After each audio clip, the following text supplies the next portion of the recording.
ઐતિહાસિક ભેદભાવ, સુનિયોજિત ભેદભાવ અને વર્ષોથી કચડાયેલા વર્ગને સામાજિક પ્રવાહમાં સમાનતાના ધોરણે, આર્થિક ધોરણે એમને સમાનતા આપવાના હેતુ માટે આપણા બંધારણના આમુખમાં પણ સમાનતા અને સામાજિક ન્યાયની વાત કરવામાં આવી છે.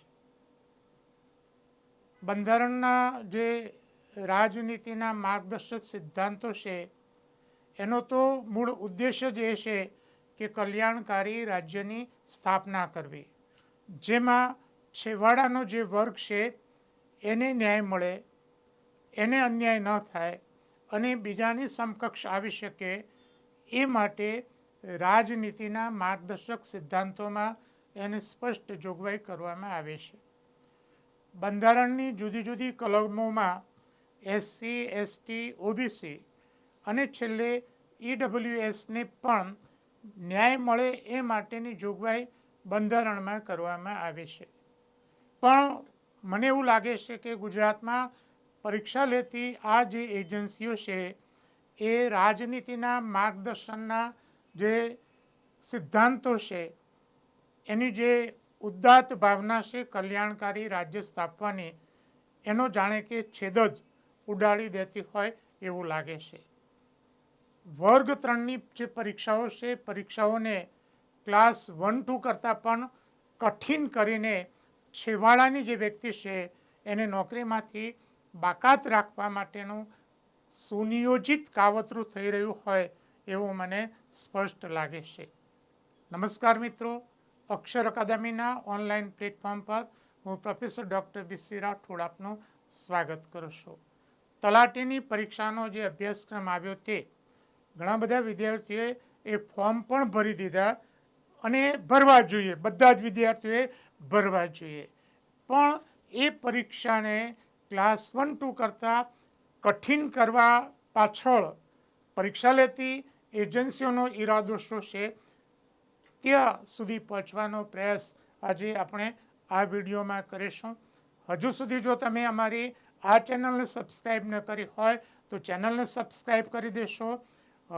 આ જે વિડીયો છે વિડીયોને તમે લાઈક કરીને મેક્સિમમ તમે સર્ક્યુલેટ કરશો, જેથી કરીને ગુજરાતમાં પરીક્ષામાં જે ભેદભાવની નીતિ થઈ રહી છે એના વિશે જાગૃતતા આવે અને જાગૃતતા આવવાની શરૂઆત થશે. આપનો સહકાર અને સાથ અમને આ જાગૃતતાને વધુ ફેલાવવા માટે ઉપયોગી પુરવાર થશે. એટલે વિડીયો શરૂઆતથી અંત સુધી તમે જોશો અને મેક્સિમમ સંખ્યામાં તમે એને લાઈક અને શેર કરશો. જોઈએ હવે વિગતો. મુદ્દો મિત્ર એ છે કે આ જે ક્લાસ 1-2 કરતાં જે ક્લાસ 3ની પરીક્ષાઓ છે એને કઠિન કરવા પાછળનો ઉદ્દેશ્ય શું છે? એને છેવાડાના વ્યક્તિને નોકરીમાં આવતા રોકવાનો તો નથી ને? સામાન્ય ગામડામાં સામાન્ય સ્થિતિમાં રહેતા વ્યક્તિની મહેચ્છા મોટે ભાગે ત્યાં એને એમ લાગે કે હું પંચાયતનો સદસ્ય થાઉં કે પછી હું સરપંચ તરીકે ચૂંટાવું કે ડેપ્યુટી સરપંચ તરીકે ચૂંટાવું, આ એની નાનકડી એવી મહત્વાકાંક્ષા હોય છે. ગામડામાં છેવાડામાં રહેતો વ્યક્તિ, છેવાડામાં રહેતી જે વ્યક્તિ છે અથવા છેવાડામાં રહેતા જે વિદ્યાર્થી છે એ વિદ્યાર્થીની અને એમના મા બાપની મહેચ્છા એવી હોય છે કે મારા દીકરા દીકરીને નાની એવી હલકી પાતળી સરકારી નોકરી મળે, ક્લાસ 3ની કે ક્લાસ 4ની કે કોર્ટ અટેન્ડન્ટ છે, ડ્રાઈવર, કંડક્ટર કે પોલીસમાં કે તલાટી એવી નાની સરખી નોકરી મળી જાય એવી ઈચ્છા છેવાડાની જે વ્યક્તિ છે, છેવાડાનો જે વિદ્યાર્થી છે અને એમના મા બાપની હોય છે. અને એટલા માટે આવી પરીક્ષા માટે આ વિદ્યાર્થીઓ વધારે પ્રયાસ કરતા હોય છે. હજુ શહેરી સુવિધાઓ ગ્રામ્ય વિસ્તારમાં આવી નથી, એટલે ક્લાસ 1-2ની તૈયારી કરવાની કે યુપીએસસીની તૈયારી કરવા માટે એમની પાસે પૂરતા સંસાધનો નથી, પૂરતું વાતાવરણ નથી. એટલે મોટાભાગનો વર્ગ આ પ્રકારની નોકરીમાં લાવવા માટેનો પ્રયાસ કરે છે. પણ શું કરવામાં આવ્યું પરીક્ષા લેતી એજન્સીઓએ? આ જે ક્લાસ 3ની જે પરીક્ષાઓ છે એ પરીક્ષાઓને જીપીએસસી લેવલની પરીક્ષા કરી દીધી, જેથી કરીને આવા જે વિદ્યાર્થીઓ છે એ વિદ્યાર્થીઓ એ બાકાત રહે એ માટેનો પ્રયાસ, એ માટેનો કારસો થઈ રહ્યો હોય એવું લાગે છે. ગુજરાતમાં એવું થઈ રહ્યું છે કે તમે યુપીએસસીની તૈયારી કરતા હશો તો જીપીએસસીની પરીક્ષા કદાચ પાસ કરી શકશો, અને જીપીએસસીની તૈયારી કરતા હશો તો તમે તલાટીની પરીક્ષા પાસ કરી શકશો. પણ જો માત્ર તલાટી માટેની જ તૈયારી કરતા હશો તો તમે આ પરીક્ષામાં બાકાત થઈ જશો. એવું આયોજનબદ્ધ રીતે થઈ રહ્યું હોય એવું આપણને લાગે છે. જોઈએ આપણા બંધારણમાં આ અંગે કચડાયેલા વર્ગના અપલિફમેન્ટ માટે કેવી જોગવાઈઓ છે એ જોઈએ. હા, સમાનતા, સામાજિક, આર્થિક અને રાજકીય ન્યાયના સિદ્ધાંતોને પરિપૂર્ણ કરવા એ આપણા જે આમુખ છે એ આમુખમાં એની વાત કરવામાં આવી છે. રાજનીતિના જે માર્ગદર્શક સિદ્ધાંતોનો જે ઉદ્દેશ્ય છે એ કલ્યાણકારી રાજ્યની સ્થાપના કરવાનો છે કે જેમાં છેવાડાની જે વ્યક્તિ છે એનું કલ્યાણ થાય એવી ભાવના રાજનીતિના માર્ગદર્શક સિદ્ધાંતોમાં છે. અને એની 2 કલમો છે, આપણે જોઈશું. કલમ નંબર 39C, રાજ્ય અર્થવ્યવસ્થાનું પ્રબંધન એવી રીતે કરશે કે ધન અને ઉત્પાદનના સાધનોનું અહિતકારી કેન્દ્રીકરણ ન થાય, કે ધન અને ઉત્પાદનના જે સાધનો છે એનું અહિતકારી કેન્દ્રીકરણ ન થાય. મિત્રો, આ જે છે એનો ભાવાર્થ એવો છે, સરકારી નોકરી આપવી એ પણ એક આર્થિક ઉપાર્જનનું સાધન છે. સરકાર દ્વારા જે સરકારી નોકરી યોગ્યતાના ધોરણે આપવામાં આવે છે એ પણ આર્થિક ધન પ્રાપ્તિ માટેનું અથવા ધન પ્રાપ્તિ માટેનું એક સાધન છે. તો એનું વિકેન્દ્રીકરણ, અહીંયા અહિતકારી કેન્દ્રીકરણ, એ બધી જ નોકરીઓ એક જ જગ્યાએ ન જાય એ માટે સરકાર પ્રયાસ કરશે. પણ સરકાર અહીંયા શું કરી રહ્યું છે કે અભ્યાસક્રમને બધું એવું કરી દીધું છે કે યુપીએસસી કે જીપીએસસીની તૈયારી કરતા હોય એવા લોકો જ ક્લાસ 3માં લાગે. ગામડાના જે માત્ર સામાન્ય રીતે ડ્રાઈવર, કંડક્ટર કે તલાટી, કારકુનની નોકરી મેળવવા માટેનો પ્રયાસ કરે છે એવા લોકોની બાદ બાકી થઈ જાય. એટલે રાજનીતિના આ જે માર્ગદર્શક સિદ્ધાંત છે એનું અહીંયા ઉલ્લંઘન થઈ રહ્યું છે. બીજી બાબત, કલમ નંબર 46 રાજનીતિના માર્ગદર્શક સિદ્ધાંતોમાં એસસી, એસટી અને અન્ય હાંસિયામાં ધકેલાઈ ગયેલા વર્ગ માટે આર્થિક હિતો માટે હકારાત્મક અને સમાવેશી અભિગમ. મિત્રો, આ કલમમાં એવી જોગવાઈ કરવામાં આવી છે કે સરકાર એસસી અને એસટી અને અન્ય હાંસિયામાં ધકેલાયેલ જે વર્ગ છે એમના આર્થિક હિતો માટે એફર્મેટિવ એન્ડ ઇન્ક્લુસિવ, એટલે કે હકારાત્મક અને સમાવેશી અભિગમ અપનાવશે. હકારાત્મક એટલે આવો જે કચડાયેલો વર્ગ છે એને આમાં પ્રાધાન્ય આપશે અથવા એને અપલિફ્ટ કરવા માટેનો પ્રયાસ કરશે, સમાવેશી અભિગમ. પણ સરકાર પરીક્ષાના ધોરણો, અભ્યાસક્રમ એવો કરી રહી છે કે આ વર્ગનો સમાવેશ નહીં પણ એની બાદબાકી થાય. અને એ માટેના એકાદ 2 પ્રયાસો જે 2024 અને 25માં થયા તે એ છે કે બધી જ પરીક્ષાઓમાં મેથ્સ અને રિઝનિંગનું વેઇટેજ એમણે વધારી દીધું. ગામડાના વિદ્યાર્થીઓને આનાથી 100% નુકસાન. આખું વર્ષ ચાલ્યું અને આ વખતે તલાટીની પરીક્ષામાં પણ એમણે અંગ્રેજી વિષય છે એ દાખલ કર્યો. એની ચર્ચા આપણે પછી કરીશું. એટલે રાજનીતિના કલ્યાણકારી જે સિદ્ધાંતો છે એનો ઉલ્લેખન છે. કલમ નંબર 335 જોઈએ, બંધારણની કલમ નંબર 335. હવે આ જે જોગવાઈ છે એ 82માં બંધારણીય સુધારા અધિનિયમ 2000 અંતર્ગત દાખલ કરવામાં આવી છે. એસસી અને એસટીના ઉમેદવારોને પરીક્ષામાં યોગ્યતા માટે ગુણાંકમાં છૂટછાટ, એટલે કે એસસી અને એસટીના જે ઉમેદવારો છે એમને પરીક્ષામાં જે એનું કટ ઓફ છે એમાં છૂટછાટ રાજ્ય સરકાર આપી શકશે. બીજી જોગવાઈ એ છે કે મૂલ્યાંકનના ધોરણો પણ હળવા, મીન્સ મૂલ્યાંકનના જે ધોરણો છે એ એમના માટે થોડાક હળવા કરી શકશે, રાઈટ. એટલે આ વસ્તુ છે.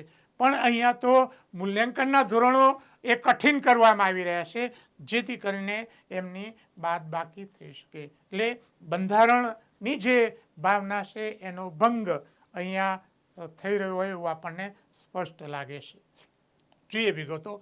તલાટીનો જે નવો અભ્યાસક્રમ આવ્યો એની મુખ્ય વિગતો આપણે અગાઉ જોઈ છે, છતાં ફરી જોઈ લઈએ કે 2 પરીક્ષા થશે. પ્રિલિમ પરીક્ષા MCQ પ્રકારની 200 ગુણ. મુખ્ય પરીક્ષામાં જવા માટે 40% એમાં ફરજિયાત જોઈશે. મુખ્ય પરીક્ષા વર્ણનાત્મક રહેશે. ગુજરાતી 100 ગુણ, અંગ્રેજી 100 ગુણ, સામાન્ય અભ્યાસ 150 ગુણ.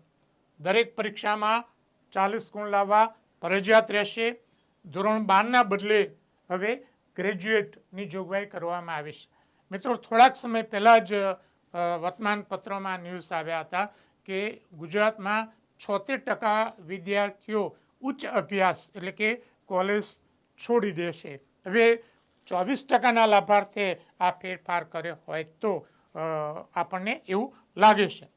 મુખ્ય પરીક્ષા માટે 5 ગણા ઉમેદવારો બોલાવવામાં આવશે અને વિદ્યાર્થીઓની મુખ્ય ફરિયાદ એ છે કે 1900ના ગ્રેડ પે માટે 44ના ગ્રેડ પેની પરીક્ષા આપવાની રહેશે. એ આપણે અગાઉ જોઈ ગયા છીએ એટલે એના વિશે વિશેષ વાત કરતા નથી. પણ તલાટીની પરીક્ષા ક્લાસ 1-2 કરતાં કઈ રીતે કઠિન અને અઘરી બનાવી છે એ વિશે હવે આપણે જોઈશું. હા, હવે રેવન્યુ તલાટીની પરીક્ષાના નિયમો GPSC 1-2 કરતાં વધારે કઠિન કેમ કરવામાં આવ્યા છે? જે રાજનીતિના માર્ગદર્શન સિદ્ધાંતમાં જે કચડાયેલો વર્ગ છે એનો સમાવેશ કરવાની વાત છે, પણ આ કઠિન કરવા પાછળનો હેતુ કચડાયેલો જે વર્ગ છે એને બાકાત કરવાનો છે, જોઈએ આપણે તલાટીનો જે અભ્યાસક્રમ અને એ માટેના જે નિયમો છે એ નિયમો ક્લાસ 1-2 કરતાં કઈ રીતે અઘરા છે. જોઈએ મુદ્દો. GPSC પ્રિલિમ પરીક્ષાના આધારે 15 ગણાને મુખ્ય પરીક્ષા માટે બોલાવવામાં આવશે. તાજેતરમાં જે પરીક્ષા થઈ એ પરીક્ષામાં એવી જોગવાઈ કરવામાં આવી હતી કે પ્રિલિમમાં પાસ થયેલાને 15 ગણાને એનો લાયકી યોગ્યતા ગુણને આધારે બોલાવવામાં આવશે. પણ રેવન્યુ તલાટીની પરીક્ષામાં પ્રિલિમ પરીક્ષાને આધારે 5 ગણાને મુખ્ય પરીક્ષા માટે બોલાવવામાં આવશે. 5 ગણા. પેલામાં 15 ગણા, આમાં 5 ગણા. કોઈ પરીક્ષામાં 6 ગણા, 7 ગણા, 10 ગણા કે 12 ગણા બોલાવવામાં આવે છે. પણ તલાટીની પરીક્ષામાં તો એકી ઝાટકે પ્રિલિમ પરીક્ષામાં પાસ થયેલા 5 ગણાને જ મુખ્ય પરીક્ષા માટે બોલાવવામાં આવશે. એટલે ઘણા બધા અહીંયાથી એમની બાદબાકી થશે. ઘણા બધાને મુખ્ય પરીક્ષા આપવા મળશે નહીં. આ પહેલી બાબત. બીજી બાબત, GPSC મુખ્ય પરીક્ષામાં અંગ્રેજીના અને ગુજરાતીના ગુણ ગણાશે નહીં. એ ક્વોલિફાઈંગ પેપર છે. GPSC 1-2માં ગુજરાતી અને અંગ્રેજી પેપર છે, માત્ર 25% ગુણ લાવવાના છે અને એના માર્ક્સ મુખ્ય પરીક્ષામાં ગણાવવાના નથી. જ્યારે રેવન્યુ તલાટીની પરીક્ષામાં બંને વિષયના 100 ગુણના પેપર રહેશે. મિત્રો, અહીંયા ઘણા બધા વિદ્યાર્થીઓની બાદબાકી થશે. તમે GPSC 1-2ની પરીક્ષા માટે અંગ્રેજીના માર્ક્સ એમાં નહીં ગણાય, પણ તલાટી માટે 100 માર્ક્સનું પેપર રહેશે. એવું જ ગુજરાતીનું 100 માર્ક્સનું પેપર રહેશે. તો ક્લાસ 1-2 કરતાં તલાટીનો અભ્યાસક્રમ આટલો કઠિન કરવા પાછળનો ઉદ્દેશ્ય શું છે? તમે વિચારજો. છેલ્લે હું એને જવાબ પણ આપીશ. ત્રીજો મુદ્દો એ છે કે GPSC મુખ્ય અંગ્રેજીના પેપરમાં કયા ટોપિક અભ્યાસક્રમમાં છે જોઈએ. મિત્રો, આખો સિલેબસ ઇન્ટરવ્યુમાં જ માત્ર નાપાસ કરવામાં આવે છે તેવું નહીં. પણ અભ્યાસક્રમ પણ એવો ઘડવામાં આવે છે, પરીક્ષાના આરઆર પણ એવા કરવામાં આવે છે જેથી કરીને વિદ્યાર્થીઓને નુકસાન જાય. જોઈએ અહીંયા જે જીપીએસસી મુખ્ય પરીક્ષામાં અંગ્રેજી પેપરનો જે અભ્યાસક્રમ છે એમાં નિબંધ છે, સારલેખન છે, અર્થગ્રહણ અને અનુવાદ. આ 4 ટોપિક છે. વર્ણનાત્મકના 4 ટોપિક છે અને એક વ્યાકરણનો મુદ્દો છે. ડિસ્ક્રિપ્ટિવમાં નિબંધ, સારલેખન, અર્થગ્રહણ અને અનુવાદ. જ્યારે રેવન્યુ તલાટીની જે પરીક્ષા છે એમાં અંગ્રેજી વિષયમાં કેટલા ટોપિક છે? જીપીએસસી કરતાં પણ વધારે ટોપિક. કયા કયા ટોપિક?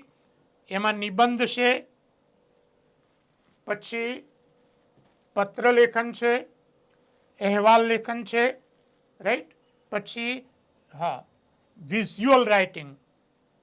વિઝ્યુઅલ રાઇટિંગ એટલે પિક્ચર આપ્યું હોય એના ઉપરથી તમારે લખવાનું, વિઝ્યુઅલ રાઇટિંગ, રાઈટ.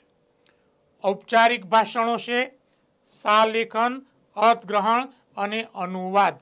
મિત્રો તમે અહીંયા જોશો કે જીપીએસસીની જે પરીક્ષા છે એમાં ડિસ્ક્રિપ્ટિવના 4 જ મુદ્દા, જ્યારે રેવન્યુ તલાટીની પરીક્ષામાં અહીંયા તમારે ડિસ્ક્રિપ્ટિવમાં કેટલા મુદ્દા તૈયાર કરવાના છે?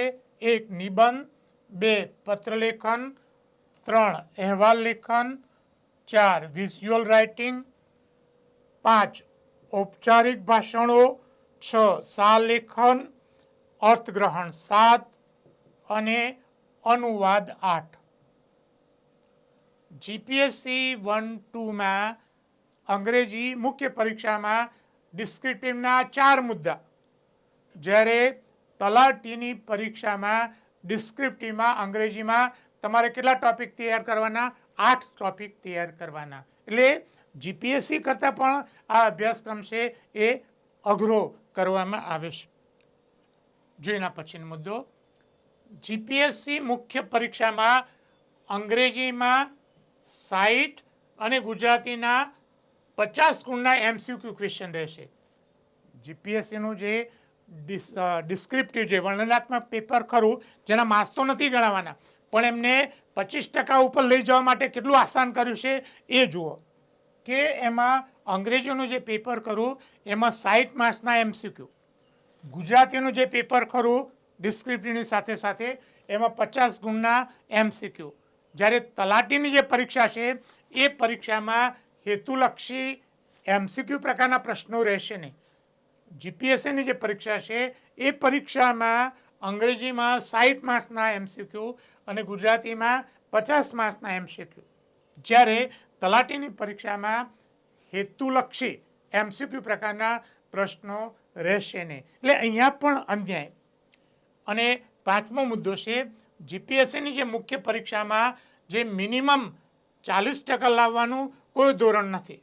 જીપીએસસીના જે પેપરો છે ગુજરાતી અને અંગ્રેજી સિવાયના જે હાલના અભ્યાસક્રમ પ્રમાણે જે 5 પેપરો છે એ 5 પેપરમાંથી એકેય પેપરમાં 40% લાવવાનું કોઈ મિનિમમ ધોરણ નથી. જ્યારે તલાટીની જે મુખ્ય પરીક્ષા છે એ મુખ્ય પરીક્ષા, તલાટીની જે મુખ્ય પરીક્ષા છે એ મુખ્ય પરીક્ષાના 3 પેપરો, ગુજરાતી 100 માર્ક્સ, અંગ્રેજી 100 માર્ક્સ અને સામાન્ય અભ્યાસ 150 માર્ક્સ, એ 3 પેપરમાં 40% તમારે મિનિમમ લાવવાના છે. જો 40% એકે પેપરમાં ન આવ્યા તો તમે સ્પર્ધામાંથી ફેંકાઈ જશો. મિત્રો તમે આ જોશો 5 મુદ્દા મેં અહીંયા મૂક્યા છે, જે એ દર્શાવે છે કે જીપીએસસી 1-2 કરતાં તલાટીની જે પરીક્ષા છે એ તલાટીની પરીક્ષામાં પાસ થવા માટેના ધોરણો કઠિન કરવામાં આવ્યા છે. અને આ ધોરણો કઠિન કેમ કરવામાં આવ્યા છે એનો એકાદ વિડીયો છે, એ વિડીયો આપણે હવે જોઈએ. હવે આમ કરવા પાછળનો ઉદ્દેશ્ય શું છે, એમની મેલી મુરાદ શું છે, એ તરફ આવીએ પહેલાં એક વિડીયો મારે તમને બતાવવો છે. જોઈએ આપણે આ વિડીયો. અમે જે પેપર કાઢ્યું તો અમારી પાસે 2 કલાકનો સમયમાં અમારે 100 પ્રશ્નો પૂછવાના હતા. અમે બહુ સહેલા પ્રશ્નો પૂછીએ તો લોકો બહુ ઝડપથી પેપર પૂરું કરે, ચોરી કરે, એટલે અમારી સામે એ પડકાર હતો. એ પડકારને અમે એ રીતે કર્યું કે અમે એ રીતના મલ્ટિપલ ઓપ્શન્સ આપ્યા, ઘણા બધા સ્ટેટમેન્ટ આપ્યા અને એ બધું કરીને અમે પેપર 2 કલાકમાં પૂરું થયું પેપર બનાવ્યું. એટલે અમને એવી ચિંતા હતી કે આ લોકોને બહુ સારા ગુણ નહીં આવે અને કદાચ 40 માર્ક્સથી ઉપર લોકો કદાચ અમને પૂરેપૂરા ના મળે એવી મને ખરેખર ચિંતા હતી. પણ એ લોકો બહુ સારા ગુણ લઈ આવ્યા. એટલે અને મોટાભાગના અમારા પ્રશ્નો પાઠ્યપુસ્તકોમાંથી હતા અને એટલે પાઠ્યપુસ્તકો પણ લોકોએ વાંચ્યા છે, ઝીણવટથી વાંચ્યા છે એવું અમને લાગ્યું. એટલે જે સ્પર્ધા માટે મહેનત. તો મિત્રો, તમે આ વિડીયો જોયો અને આ જે વિડીયો છે એ વિડીયોમાં હસમુખ પટેલ પોલીસ કોન્સ્ટેબલનું પેપર અમે કેમ અઘરું કાઢ્યું એનો એ પોતે એમની રીતે ખુલાસો આપી રહ્યા છે કે આટલું પેપર ખૂબ જ અઘરું એમણે કેમ કાઢ્યું. પણ મિત્રો, આ પેપર અઘરું કરવા પાછળનો જે ખરાબ ઈરાદો એ છે કે જે વિશાળ વર્ગ, જે છેવાડાનો વર્ગ છે એ આ પરીક્ષામાંથી બાકાત થઈ જાય એ પ્રકારનો એમનો ઉદ્દેશ્ય છે. અને બીજી વસ્તુ કે કદાચ જમાવટ ઉપર આ પોતે વાત કરી રહ્યા છે અને જમાવટ પણ મારે ન કહેવું જોઈએ, એ પોતે ન્યાયાધીશની ભૂમિકા ભજવીને જીપીએસસીના ચેરમેનને એ ક્લીન ચીટ આપી રહ્યા છે. મિત્રો, જે પરીક્ષા છે, કોલેજમાં મેં 32 વર્ષ સુધી ભણાવ્યું છે. એફવાયનું જે પેપર છે એ MA લેવલનું ન હોય. તમે જે તલાટી કે ડ્રાઈવર કંડક્ટરના જે પેપરો છે એ પેપરોને તમે જીપીએસસી લેવલના કરીને શું સિદ્ધ કરવા માગો છો? થોડાક સમય પહેલાં એક ડ્રાઈવરની પરીક્ષા લેવાઈ હતી.